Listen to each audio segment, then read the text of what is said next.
Do you remember when the whole world frowned on dupes and people were really shaming people over buying counterfeit stuff or third-party things?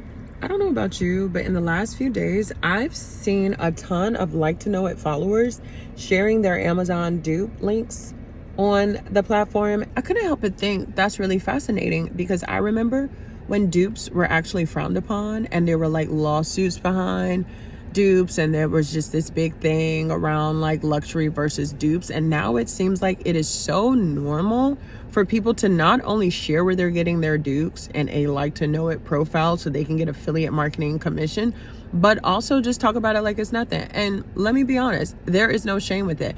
I just think it's interesting that Amazon can exist and be on both sides of the market. Now, what I'm never going to do is shame a business for having a business model that works and brings them revenue. Unless, of course, it's like detrimental to the population or it hurts people. That's a different conversation. But the conversation I want to have now is that I think is really interesting that Amazon is playing both sides. See, in 2020, Amazon debuted Amazon Luxury. And I do recall when it debuted that brands had hesitations for putting their luxury products on Amazon. Even brands like Nike declined to get on the Amazon platform. And I do believe that LVMH was also one of the companies that decided not to move forward with Amazon Luxury at the time. Fast forward to now, Amazon Luxury seems to be thriving. I saw a Chanel bag up there that was priced pretty normally, and I think something interesting is going on. Let's talk about a couple other things that happened, right? Some of the other third-party luxury retailers went completely out of business. There are reasons why they did it, but I like to focus on the fact that if you are always offering your customer a discount, that is what they're going to expect, and you're training your customer to only buy from you at the lowest possible amount, and those are the amounts that don't produce the type of margins so that it can be sustainable. The ending of these third-party retailers, them going bankrupt and all this stuff, there were tons of factors associated. But in the absence of having these third-party retailers, I do think the existence of Amazon Luxury shows something completely different. When we talk about who is buying luxury, we already know that luxury sales have been declining and kind of funny. And that's because luxury often forgets about the aspirational shopper. That shopper is not really who the luxury market claims they intend on marketing to, but sometimes I think that it is. And I think in times such as these, that the aspirational shoppers are super important to luxury brands. A brand like Chanel, in contrast, does not really need aspirational shoppers to support them.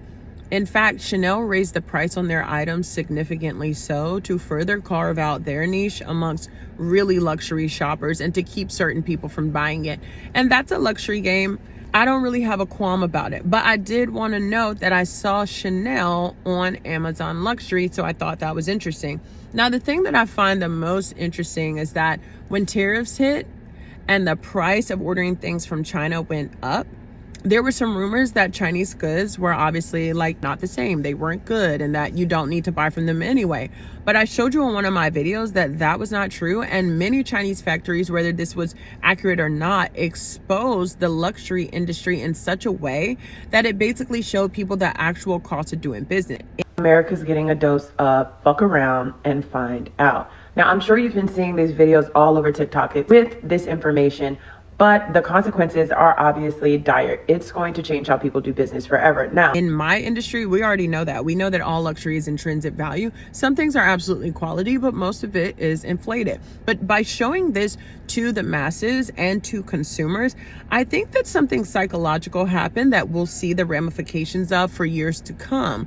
When the consumers stop feeling guilty about dupes, and because the consumer is holding on to their dollar more tightly now, given the economic times, the option to have dupes is no longer something that is embarrassing or shameful. It actually seems like to a lot of people that it might be the smarter way to go to save their money. For people who can actually afford the real thing, I've seen them mix high and low into their wardrobe because they're like, who's going to be able to tell? And I think that once you change the intrinsic value of luxury, you change so much, and it makes it harder to hold on to these aspirational customers. Now let's get back to Amazon. For a company like Amazon, I think it makes sense to actually cater to aspirational customers, but to have this luxury retail experience available too. Because most likely the people that are shopping when they're on Amazon Luxury, yes, they'll see those items and they'll see the price tags and they'll notice they're not getting a discount. But what Amazon also offers is dupes. So if they aren't satisfied with what's up there, Amazon has a really thriving gray market for dupes so that they can go and find the similar thing. It looks real enough and the satisfaction is there. And yes, Amazon benefits from both. Amazon benefits for somebody browsing luxury items and purchasing. And then Amazon benefits again for the purchase of these really well-made dupes, which very well could come from these same factories in China for all we know.